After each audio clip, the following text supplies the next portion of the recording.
오늘이가 맥추감사절입니다. 맥추감사절은 본래 보리아비를 수확하고 하나님께 감사히 절기를 드렸던 것이 맥추감사절입니다.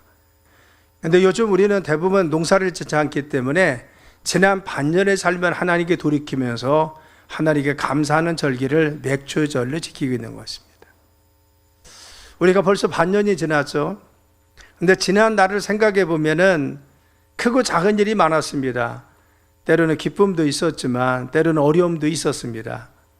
우리의 계획대로 잘 이루어진 것도 있었지만 계획대로 잘 이루어지지 않고 여전히 우리의 삶에 숙제같이 남아있는 문제들도 있다는 것입니다. 그런데 지난 삶을 돌이켜보면 한 가지 분명한 것은 하나님이 우리의 삶을 인도하셨다고 하는 사실인 것입니다. 그렇죠. 하나님께서 인도하셨습니다. 이걸 고백하는 것이 무엇입니까? 맥추감사절인 것입니다. 어느 선배 목사님이 이런 말씀을 하시더라고요.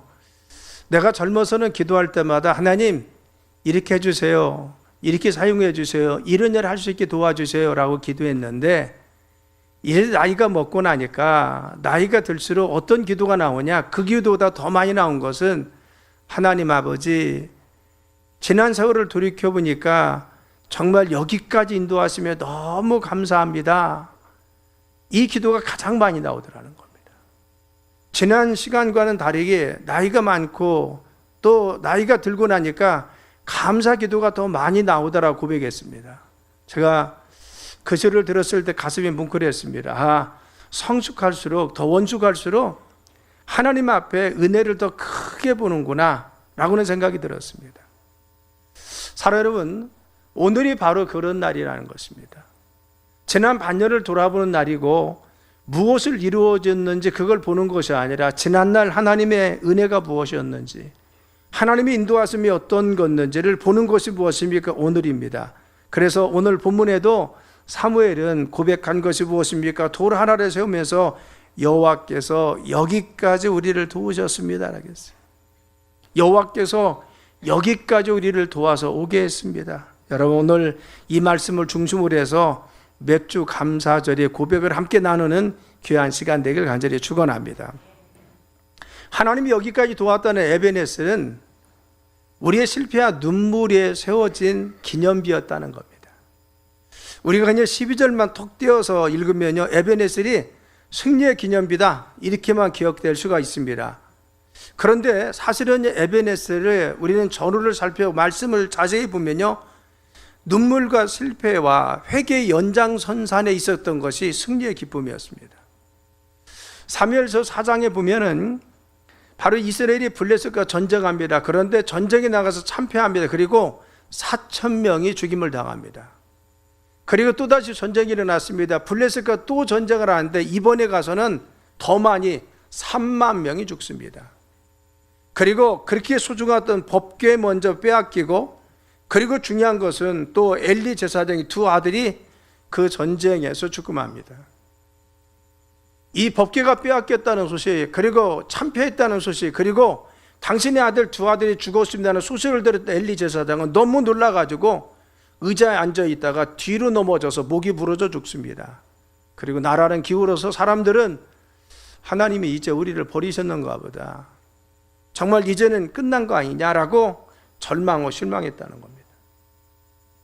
그런데 우리는 성경을 자세히 보면요, 하나님이 거기에서 역사를 멈추게 하고 하나님이 그들을 버린 것이 아닙니다. 그 이후에 하나님은 그들을 다시 돌이키게 하고 다시 다듬어서 하나님 역사하시는 또 과정으로 삼으시는 것을 볼 수가 있습니다. 20년이 흘렀습니다. 그리고 사무엘이 백성들을 미스바에 모이게 합니다. 왜? 위기 속에서 모이게 했습니다. 그리고는 하나님 앞에 기도하게 합니다. 그래서 사무엘상 7장 3절에 얘기합니다. 너희가 전심으로 여호와께 돌이키려거든 이방 신들과 아스다롯을 너희 중에서 제거하고 너희 마음을 여호와께를 향하여 그만 섬기라 하겠어요. 너 이제는 이 블레셋과의 전쟁에서 하나님이 떠난 것 같이 우리의 삶에 이와 같이 어려움을 주는데, 너희들 하나님이 다시 역사하기 위해서는 중요한 것은 회개하라는 겁니다. 이방 신선 버려라. 그리고 모든 우상을 벗어버리고 회개하고 돌이켜서 하나님 앞에 나와서 너희가 정말 하나님만 섬기기로 다짐하고 회개하라 하라겠어요. 이 외침을 듣고 백성들은 하나님 앞에 통곡합니다. 그리고 금식했습니다. 죄를 회개했습니다. 그리고 하나님께 돌아왔다는 겁니다. 그러자 하나님은 다시 블레셋과의 전쟁에서 다시 그들이 쳐들어와서 더 큰 위험이 있었는데 하나님께서 그들과 직접 싸우셔서 이번에는 전쟁을 승리케 합니다. 여러분 사무엘상 7장 10절 한번 볼까요? 한번 읽겠습니다. 자, 시작. 사무엘이 번제를 드릴 때 블레셋 사람이 이스라엘과 싸우려고 가까이 오매 그날에 여호와께서 블레셋 사람의 큰 우레를 발하여 그들을 어지럽게 하시니 그들이 이스라엘 앞에서 패한지라. 아멘. 그렇죠. 하나님이 직접 싸우신 것입니다. 블레셋을 감당할 수가 없습니다. 블레셋을 도무지 이길 수가 없습니다. 그런데 하나님 앞에 회개하고 하나님께 돌이키고 하나님을 의지하는 믿음을 다시 가졌더니만 하나님께서 우레를 바라서서 천재지변의 그런 역사를 통해서 그들을 어지럽혀서 자기 진영에서 어지럽힘을 당해서 그들이 스스로 패할 수 있도록 그들을 물리쳐 주었다는 겁니다. 이 전쟁에서 승리하고 나서 사무엘이 하나님이 여기까지 도와주었잖아. 하나님 우리를 여기까지 도와주셔서 세워서 그것을 기념해서 세운 돌이 무엇입니까? 이 에베네셀의 기념비입니다. 우리가 12절 오늘 말씀 다시 한번 읽어볼까요? 자, 시작. 사무엘이 돌을 취하여 미스바 산사에 세워 이르되 여호와께서 여기까지 우리를 도우셨다 하고 그 이름을 에베네셀이라 하니라. 아멘. 그렇죠. 이것이 에베네셀입니다. 에베네셀은 이스라엘 백성들이 잘해서 그들이 잘나서 믿음이 좋아서 그래서 믿음 가운데 세워진 돌이 아니었습니다. 그들은 잘못했었습니다. 지금까지 하나님 앞에 온전히 서지 못했습니다. 그래서 또 침범을 당합니다. 그런데 하나님 앞에 이거 잘못이구나, 우리가 잘못해서 그러는구나, 이제 회개하자, 우리가 돌이키자, 하나님 앞에 용서를 구하자. 그래서 용서를 구하고 회개하고 하나님께 돌이켰더니만 주님이 승리케 주셔서 그 기념비를 세운 것이 에베네셀의 기념비인 줄 믿습니다. 우리가 그렇지 않습니까? 지난 6개월 돌이켜보면 완벽했습니까? 부족한 것이 많이 있잖아요. 때로는 믿음도 부족했습니다. 기도? 여러분 좀 부족한 것도 있었잖아요. 그렇죠. 때로는 낙심도 했습니다. 내가 믿음 가운데 살아야 되는데 그런데 좀 환경이 어려우면 원망도 합니다. 그리고 하나님 의지하기보다는 현실을 보고 또 두려워하고 낙심해 본 적도 있다고 하는 겁니다.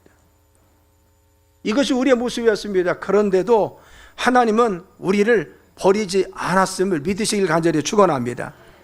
그렇죠. 에베네셀 하나님은요, 우리가 그런 믿음 가운데 흔들렸을지라도 여전히 우리와 함께 계신 하나님, 여전히 우리의 삶에 지금도 같이 계셔서 여기까지 오도록 주님이 함께 하셨습니다. 그래서 오늘 이 자리에 우리가 서 있는 것이 우리가 잘나섭니까?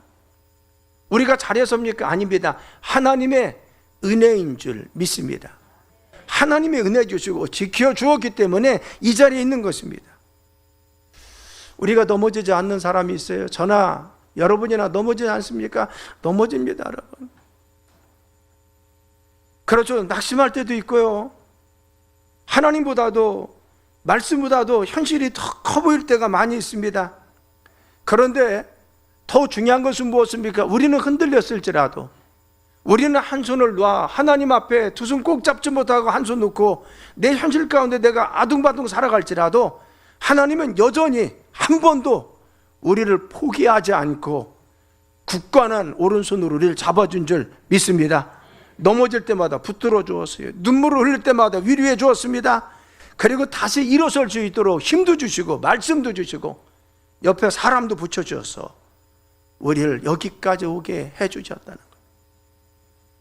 사랑 여러분, 우리가 기억할 것은 우리가 이 자리에 서 있는 거 내가 잘해서가 아니라겠어요. 하나님께서 우리를 끝까지 붙잡아 주셔서, 그래서 오늘 우리가 자랑할 수 있는 것은 무엇입니까? 우리가 아닙니다. 하나님을 자랑하는 겁니다. 나와 함께 하셨던 하나님, 내 삶에 같이 계셨던 하나님, 내 삶을 인도하시고 우리 가정을 지켜주신 하나님. 여러분 혹시 상반기를 돌이켜보면 후회할 일이 있습니까? 그래, 좀 더 믿음 생활 잘할 걸, 좀 더 기도 많이 할 걸. 이런 아쉬움 다 있습니다. 누구나. 그렇죠. 아쉬움은 있습니다. 하나님 앞에 정말 고개를 못 들 때도 있습니다. 그런데 주님 뭐라고 합니까?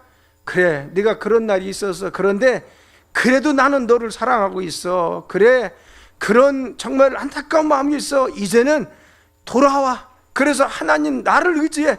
그리고 하나님 앞에 온전히 서 우리에게 말씀해 주십니다. 우리가 주님께 돌아서면 주님께서 우리의 삶을 붙잡아 주실 줄 믿습니다. 그래서 우리는 이렇게 고백해야 됩니다. 하나님 감사합니다. 여기까지 도와주셔서 감사합니다. 우리의 삶을 인도하심을 감사합니다. 하나님 주님의 은혜였습니다. 주님 감사합니다. 믿음으로 살겠습니다. 이런 고백하는 여러분 되시길 간절히 축원합니다. 두 번째 에베네셀은 무엇입니까? 하나님은 신실한 분이라는 겁니다. 그렇죠. 7장 12절이면 여기까지 우리를 인도하셨습니다. 누가? 여호와께서 여기까지 우리를 도우셨다고 했어요. 이 두 글자 속에는 수백 년 동안의 하나님 은혜가 담겨져 있어요. 이스라엘 백성들을 애굽에서 구원해 주었습니다. 홍해를 건너게 해 주었습니다. 광야 위험 속에서 그들을 인도하셔서 불기둥과 굵은 기둥으로, 물이 없을 때는 반석에서 물을 나게 해주심으로, 그리고 적군이 쳐들어왔을 때는 바로 손을 들고 기도하면 이길 수 있도록 해주셔서 광야를 통과하십니다. 그리고 유단을 도하여서 그들이 건널 수 있도록 홍수 가운데서도 유단을 두세요. 바로 이같이 정말 가나안 땅에 들어가게 하십니다. 여전히 그들이 실패했는데도 불구하고 그들을 여전히 눈물 속에서도 고통 속에서도 그들 만나와 그리고 또한 메추라기를 통해서 먹이셔서 인도해 주었습니다. 여기까지 인도한 것이 누구요? 하나님의 은혜였습니다. 그렇죠. 여기까지 하나님 인도하셨습니다 라고 하는 것은 뭐지? 여호와께서 여기까지 우리를 도우셨다는 것은 수백 년 동안, 그리고 또한 천년이 산 동안 이스라엘 백성들이 내리신 하나님의 은혜, 여기까지 하나님이 인도했습니다. 여기까지 주님의 손길이 있었습니다. 여기까지 하나님의 손길이 있었습니다. 이 고백인 것입니다. 오늘 우리가 드리는 고백도 그거 아닙니까? 하나님 여기까지 인도하셨습니다. 이 고백은 무엇입니까? 하나님의 손길이 우리 가정 가운데 여기까지 지금 인도하지 않았어요. 우리의 자녀를 볼 때, 우리의 사업장을 볼 때, 우리의 직장과 우리의 삶을 볼 때 험한 굴곡도 있었습니다. 어려움도 있었습니다. 그런데 우리의 믿음을 지키고 여기까지 인도하신 분이 누굽니까? 하나님이었잖아요. 우리가 왜 걱정합니까? 그 은혜를 잊어버리고 현실을 더 크게 보니까 늘 걱정했잖아요. 그리고 염려했잖아요. 그런데 하나님 뭐라고 합니까? 너희가 염려하기 전에 먼저 뒤를 돌아보라는 겁니다. 내가 너희들의 삶에 어떻게 역사했는지 뒤를 돌아보면 우리의 삶의 과정 가운데 하나님께 신실하시게 우리의 삶에 역사하신 하나님을 우리가 체험하고 경험할 줄 믿습니다. 그래서 성경은 우리에게 가장 많이 쓰신 용어가 뭐죠? 하나님은 신실하자는 겁니다. 여러분, 하나님의 신실하다는 건 뭐예요? 변치 않으신다는 겁니다. 약속을 끝까지 지켜주신다는 겁니다. 한 번 사랑하시면 끝까지 우리를 사랑해 주신다는 겁니다. 하나님이 신실하십니다. 나를 선택하시고 나를 부르시고 사랑했는데 끝까지 변치 않고 끝까지 잡아주십니다. 나는 흔들릴 수 있는데 하나님은 나의 손을 끝까지 잡아주십니다. 내 믿음과 내 상황이 어떻든 끝까지 우리의 손을 잡아주시는 분이 하나님인 줄 믿습니다. 사람도 변해요. 환경도 변하고 우리의 마음도 변합니다. 세상도 변합니다. 그런데 중요한 것은 무엇입니까? 하나님은 변하지 않고 신실하신 분인 줄 믿습니다. 그래서 말라기 3장 6절에 뭐라고 했어요? 나 여호와는 변하지 아니하신다 했어요. 히브리서 14장 18절에 뭐라고 했습니까? 예수 그리스도는 어제나 오늘이나 영원토록 동일하시느니라. 누가? 하나님은. 우리가 잘 알고 있는 발자국이라는 시가 있습니다. 한 사람이 꿈속에서 자신 인생을 돌아보는 꿈을 꾸었다는 겁니다. 자신이 힘들고 어려워서 정말 어려움 속에서 지금 모래사장을 걷고 있었습니다. 너무 힘이 들었어요. 그러다가 문득 옆을 봤더니, 뒤를 봤더니 자기 발자국만 있는 것이 아니라 옆에 다른 발자국이 또 하나 있는 겁니다. 그래서 누구 발자국이가 쳐다봤더니만 주님 말씀하셨어요. 얘야, 네가 힘들지? 내가 너와 함께 가고 있어. 이 말씀을 듣고 나서 자기 발자국에 예수님의 발자국이 함께 있는 걸 보고 너무 큰 위로가 되고 힘이 되었습니다. 그런데 인생에 또 고난이 왔습니다. 그래서 이제는 산비탈을 올라가기 시작합니다. 너무 힘들고 어려운 이러전에 가지고 있던 이 어려움에 비교할 수 없는 힘든 상황이었습니다. 그래서 힘겹게 지금 올라갑니다. 그런데 문득 주님의 자기 곁에 계셨던 것이 기억이 났어요. 그래서 옆을 돌아다봤더니 뒤를 봤더니만 발자국이 2개가 있는 것이 아니라 하나만 있는 겁니다.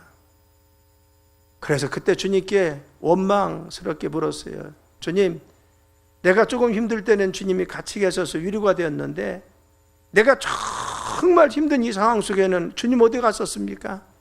나와 함께 계시지 않는 거 아닙니까? 라고 했더니 주님이 그때 말씀했답니다. 얘야, 그 발자국 잘 봐라. 네 발자국이 아니라 내 발자국이다. 네가 너무 힘들어해서 내가 너를 업고 가고 있어 라고. 우리의 삶에 중요한 것은 무엇입니까? 하나님은 우리가 정말 힘들고 어려울 때 하나님은 우리를 지금 업고 가신다는 거죠. 내가 지난날 돌이켜보면 힘들고 어려울 때 주님이 동행했어요. 함께 하셨습니다. 우리는 그걸 알고 있습니다. 그런데 내가 정말 힘들 때는 어떡합니까? 주님은 우리를 업고 가십니다. 우리의 삶을 지금도 함께 계시고 우리의 삶을 지금도 능력이 되셔서 이끄는 줄 믿습니다. 제가 목회하면서 이런 고백들을 많이 드립니다. 목사님, 그때 너무 제가 힘들었잖아요. 그때. 근데 지나고 보니까요, 그때도 하나님이 함께 하셨어요. 이 고백을 드렸습니다. 그렇죠. 목사님, 그때 내가 너무 힘든 거 아셨지 않습니까? 그래서 기도를 얼마나 많이 했어요. 그런데 지나고 보니까 그때 어려운 상황 속에서 하나님 여전히 함께 계셨더라고요. 지금 알았다는 겁니다. 여러분, 신앙이라는 것은 무엇입니까? 지금도 함께 계신 하나님, 이전에 함께 계셨으면 지금도 함께 계시는 하나님을 고백하는 것이 우리의 믿음인 줄 믿습니다. 과거의 하나님은요, 지금 현재 하나님이십니다. 과거 역사하신 하나님은 지금도 우리의 삶에 여전히 함께하는 줄 믿습니다. 사랑하는 성도 여러분, 혹시 여러분들의 삶에 지금도 여전히 해결되지 않은 문제 있습니까? 기도했는데 이루어지지 않은 것도 있고, 내 환경과 상황이 여전히 나아지지 않아서 여전히 숙제거리가 있는 것이 있을 수가 있습니다. 그런데 한번 뒤를 돌이켜보세요. 늘 우리가 힘들고 어려운 상황 속에서 힘들다고 할 때 그 상황이 기도로 믿음으로 이겨내고 참다 보면 하나님 함께 하셨구나, 그걸 체험할 줄 믿습니다. 그래서 지금도 여전히 하나님이 함께 하시는 줄 믿습니다. 따라서 에베네셀의 하나님은 지금도 신실하셔서 나와 함께 하십니다. 지금도 나와 함께 하시나, 내 삶에 지금도 여전히 함께 하시는 하나님이 에베네셀의 하나님. 세 번째는 이전에도 함께 계시고 지금도 함께 계신 하나님은 에베네셀은 미래에도 함께 하실 줄 믿는 고백이 에베네셀입니다. 많은 사람들이 에베네셀은 과거의 기념비라고 생각합니다. 그런데 그것이 전부가 아닙니다. 그 과거의 역사하신 하나님 지금도 같이 계시고 앞으로도 인도하실 줄 믿는 믿음이 선행되는 것이 에베네셀입니다. 그래서 여기까지라고 하는 것은 지금도, 그리고 여전히 앞으로도 이것이 존재입니다. 이전에 역사하신 하나님은 살아서 지금도 역사하실 뿐만 아니라 앞으로도 미래도 역사할 줄 믿습니다. 이것이 에베네셀입니다. 우리의 신앙은요, 과거의 하나님만 붙잡는 것이 아닙니다. 성경 66권을 통해서 말씀하시고 역사하신 하나님 붙잡는 것이 아니라 지금 살아서 역사하신 하나님, 앞으로도 살아서 우리의 삶이 역사하시는 그 하나님 부여잡는 겁니다. 그래서 맥추절은 과거의 하나님의 은혜만 기억하는 것이 아니라 지금도 역사하신 하나님, 앞으로 역사하실 하나님을 부여잡고 믿음으로 나아가는 것이 맥추절인 줄 믿습니다. 다윗이 골리앗과 싸울 때 어떤 것 때문에 싸웠어요? 여러분, 다윗의 고백을 보면요, 이전에 자기 아버지의 양떼를 칠 때 사자와 곰이 와서 자기 양떼를 잡으려고 왔다는 겁니다. 그런데 하나님이 도와주셔서 그 양떼를 쫓을 수 있도록 하나님이 그에게 힘주었어요. 이 소년 다윗에게 하나님이 힘주어서 그들을 쫓을 수 있도록 주님이 늘 도와주었습니다. 이것이 그의 믿음이 되어 골리앗 앞에 설 수 있게 했습니다. 사무엘상 17장 37절 읽어볼까요? 한번 시작. 또 다윗이 이르되 여호와께서 나를 사자의 발톱과 곰의 발톱에서 건져내셨은즉 나를 이 블레셋 사람의 손에서 건져내시리이다. 사울이 다윗에게 이르되 가라, 여호와께서 너와 함께 계시기를 원하노라. 아멘. 자, 이 말씀 보십시오. 여러분, 그 당시 골리앗이라고 하는 이 정말 거구 앞에 이스라엘의 사울왕도, 어떤 장수도, 심지어는 다윗의 형들조차 어느 누구도 그 앞에 나서지 못했습니다. 다 무서워서 떨고 있었습니다. 그런데 이 골리앗은 하나님도 모독하고 이스라엘 백성들 모독했습니다. 마음에 분노심이 생긴 겁니다. 그래서 사울왕이 가서 이야기합니다. 왕이시여, 나에게 저 골리앗을 대적할 수 있도록 전쟁에 나가게 허락해 주셔야겠어요. 야, 너가 저 어린 소년이 나갈 수가 있어? 나간다고 하니까 그에게 자기의 갑옷을 입혔습니다. 너무 커서 입지 못하니까 그냥 벗겼습니다. 그리고 물맷돌과 그리고 정말 물매를 가지고 나가게 했습니다. 그는 했던 말이 무엇입니까? 다윗이 고백합니다. 나를 하나님께서 내 아버지 양을 칠 때 사자의 발톱과 곰의 발톱에서 어린 양들을 건져내도록 하나님이 그때 나를 도와주었습니다. 내가 곰도 상대하고 사자도 상대할 수 있도록 하나님이 나를 지켜주었는데, 하나님은 그 하나님이 저 골리앗 앞에 내가 서면은 반드시 지켜줘, 그를 물리칠 수 있도록 하나님이 지켜줄 줄 믿습니다. 그리고 나섰습니다. 이때 사울이 뭐라고 했어요? 네가 가라는 겁니다. 하나님이 지켜줄 것이다. 뭐라고 했어요? 네 말이 신통치 않지만 그래 한번 가봐, 그 뜻이에요. 내가 볼 때는 도무지 불가능한 것 같은데 그래, 네가 그런 믿음이 있으면 가봐, 그 뜻입니다. 여러분, 다윗의 믿음이 무엇입니까? 과거 역사하신 하나님, 과거에 사자를 대적할 수 있고 곰을 대적할 수 있도록 하나님이 그를 도와주었어요. 그가 힘이 있었습니까? 그는 힘이 없고 연약했습니다. 그런데 하나님이 그와 함께 하시니까 물리칠 수가 있었어요. 하나님이 함께 하시니까 그들의 발톱에서, 그들의 이빨에서 양을 건질 수 있도록 지켜 주었습니다. 하나님 함께 하니까 그 하나님이 저 대적할 수 없는 골리앗도 물리치도록 나를 도와줄 것입니다. 내가 능력 있는 것이 아니라, 내가 힘이 있는 것이 아니라, 내가 정말 그를 이기는 것이 아니라 하나님이 도와주시면 능히 물리칠 수 있습니다. 이 믿음입니다. 사랑하는 여러분, 하나님은 과거에만 머무는 하나님이 아니라 지금도 함께 계시고 미래에도 함께 계실 줄 믿습니다. 오늘 맥주감사절은 과거에 지켜준 하나님만 기억하는 것이 아닙니다. 그 하나님이 여전히 오늘도 함께 계시고, 그 하나님 여전히 우리의 남은 반년도, 우리의 삶도, 우리의 가정도 지켜줄 줄 믿습니다. 내가 지난 반년 하나님께 감사하며 주님께 드리는 것은 남은 반년도 주님께 맡깁니다. 우리의 삶도 주님께 맡깁니다. 사랑하는 성도 여러분, 정말 우리의 삶 가운데 하나님께 맡기며 사는 것, 이것이 정말 중요한 것이죠. 여러분, 우리의 삶의 지난날 여기까지 주님이 도우셨습니까? 그 하나님이 여전히 우리의 삶을 앞으로도 인도할 줄 믿습니다. 제가 94년도에 안면도에서 개척을 나왔습니다. 대전에서 개척을 하는데 청년 23살짜리 여자 청년 둘과 고등학교 3학년 여학생 둘, 그리고 남학생 고등학교 2학년 하나, 5명 데리고 개척을 시작했습니다.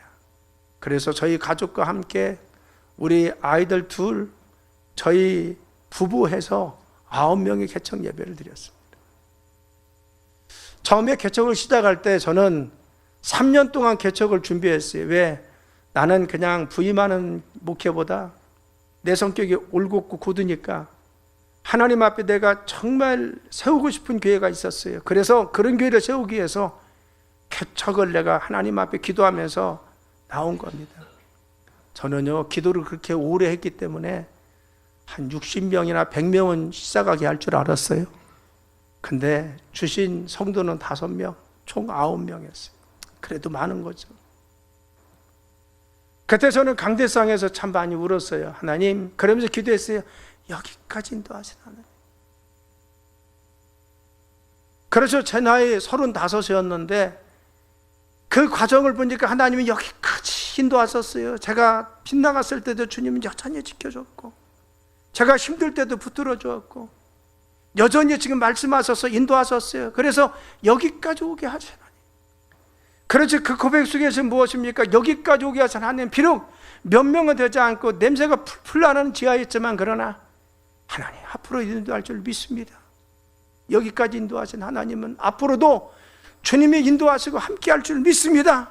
이 고백이었습니다. 그렇죠. 맥주절의 고백은 무엇입니까? 에베네셀의 돌을 기념비입니다. 한 문장입니다. 여기까지 여호와께서 우리를 도와주시고 인도하셨습니다. 그렇죠. 이 고백은 무엇입니까? 과거만 역사하신 하나님이 아니라 과거의 하나님은 지금도 여전히 함께 계셔서 오늘도 함께 계십니다. 그리고 또한 미래도 인도할 줄 믿습니다. 그래서 여기까지 인도하신 하나님은 앞으로도 우리의 가정을, 앞으로도 우리의 자녀들을, 앞으로도 우리의 생각과 우리의 삶을 인도할 줄 믿습니다. 우리 교회도 책임질 줄 믿습니다. 이 믿음이 무엇입니까? 에베네셀의 하나님을 부여잡고 나가는 우리의 신앙 고백인 줄 믿습니다. 그러므로 하나님 앞에 우리는 믿음을 고백해야 됩니다. 하나님, 여기까지 인도하신 하나님에 감사합니다. 그리고 앞으로도 인도하실 주님을 의지하고 주님만 의지하며 믿음으로 살아가겠습니다. 사랑하는 성도 여러분, 하나님은 어제만 함께 계신 하나님이 아니라겠어요. 오늘도 함께 계신 하나님입니다. 여전히 내일도 함께 하시고 인도할 줄 믿습니다. 그래서 여러분 두려워하지 마십시오. 염려보다 주님을 신뢰하고 갑시다. 우리의 삶에 여전히 해결되지 않은 문제가 있을지라도 사무엘같이 고백합시다. 여기까지 여호와께서 우리를 도우시고 인도하셨습니다. 여기까지 도우신 하나님은 앞으로도 우리를 도우실 줄 믿습니다. 이 고백을 하며 오늘 추수감사절 예배를 통해서 하나님 앞에 고백하는 믿음을 통해 여러분이 승리하는 귀한 삶이 되길 예수님의 이름으로 축원합니다.